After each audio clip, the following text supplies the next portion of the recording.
fato típico, nós vamos trabalhar agora a tipicidade.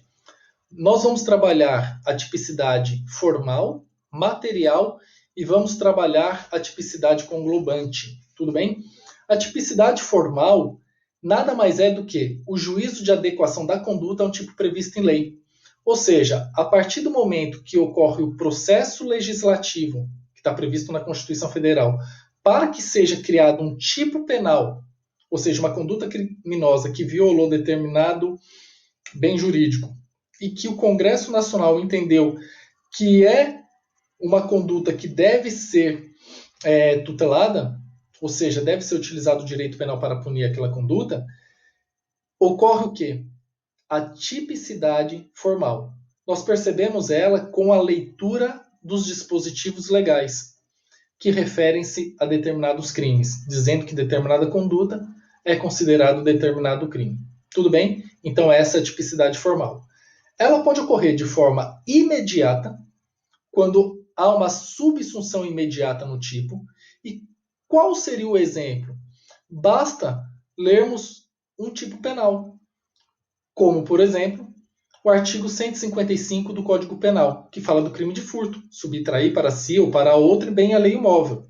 Ou seja, a partir do momento que nós fazemos a leitura do dispositivo do artigo 155 do Código Penal, percebemos o quê? Que existe uma formalidade quanto a uma conduta a qual é considerada como crime. Ou seja, é uma forma imediata de se ver o crime. Não precisa de nenhum outro dispositivo intermediador. Tudo bem?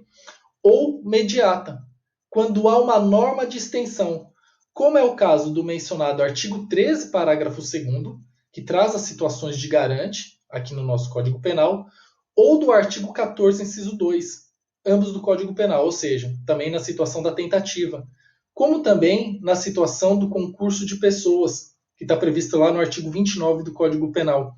Como que seria essa substituição imediata? Imagina um indivíduo que tenta matar outro dando facadas, mas não consegue consumar o crime por circunstâncias alheias à sua vontade.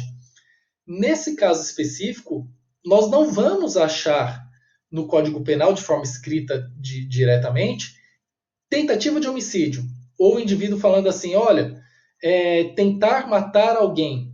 O Código Penal não traz dessa forma, ele traz lá matar alguém, no seu artigo 121. Esta seria o quê? A forma imediata, caso acontecesse o crime. Só que no caso da forma mediata, como ele não conseguiu matar alguém, nós vamos ter que procurar outros dispositivos do Código Penal para que seja adequada aquela conduta do indivíduo à circunstância concreta.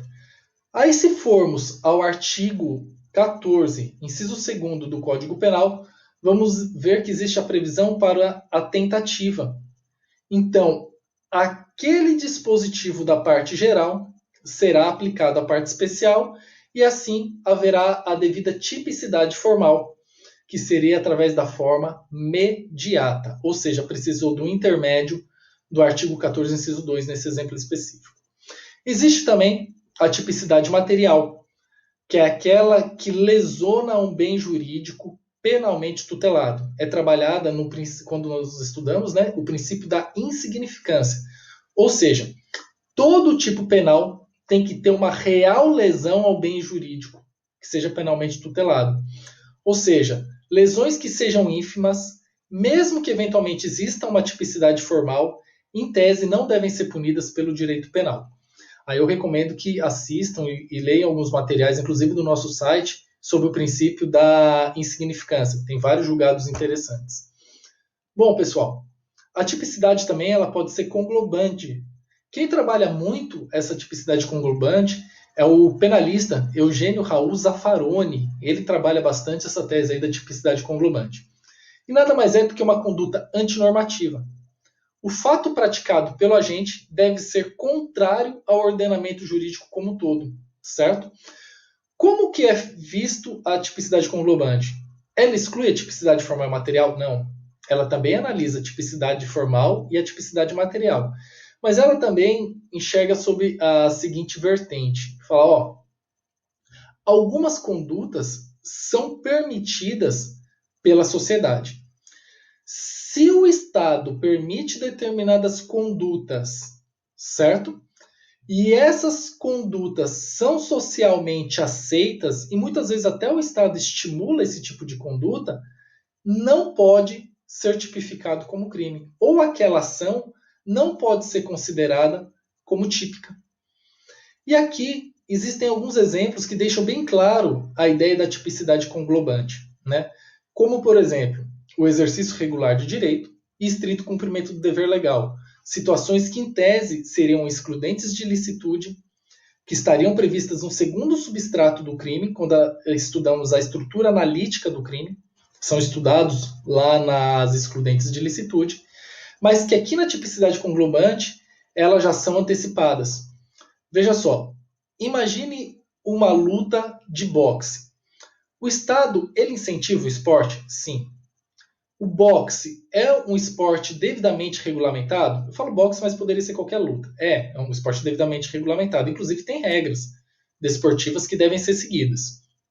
Então, imagine o seguinte. É um esporte de contato físico? É. Se um lutador ele der um soco no rosto do outro, dentro das regras do esporte, se analisarmos só a tipicidade formal, caso ocorra uma lesão corporal, não seria o crime do artigo 129? Sim, ofender a integridade de outrem. Na verdade, ocorreu um soco que foi desferido de forma dolosa, com a finalidade dentro do esporte, e acabou ocasionando uma lesão corporal. Se analisarmos apenas a tipicidade formal, ocorre o crime. A tipicidade material, também ocorreria o crime? Sim. Porque existe o quê? Um bem jurídico penalmente tutelado que foi violado, a integridade física. Até então, beleza, existe a tipicidade. Para a teoria clássica, que nós estudamos no Hegel, a conduta do boxeador, por ser permitida pelo direito e até incentivada pelo Estado porque é um esporte, acabaria gerando o quê? Uma excludente de licitude pelo exercício regular de direito. Mas para a tipicidade conglobante, não. Porque essa conduta, na verdade, ela está regulamentada.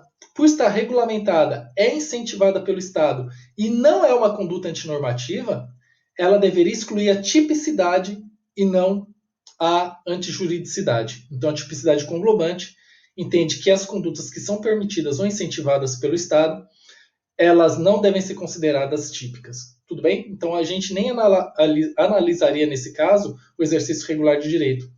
Já seria analisado de forma preliminar a tipicidade, sendo excluído esse pressuposto do fato típico para que ocorra o crime, utilizando a teoria da tipicidade conglobante. Tudo bem? Eu espero ter colaborado e até o próximo vídeo.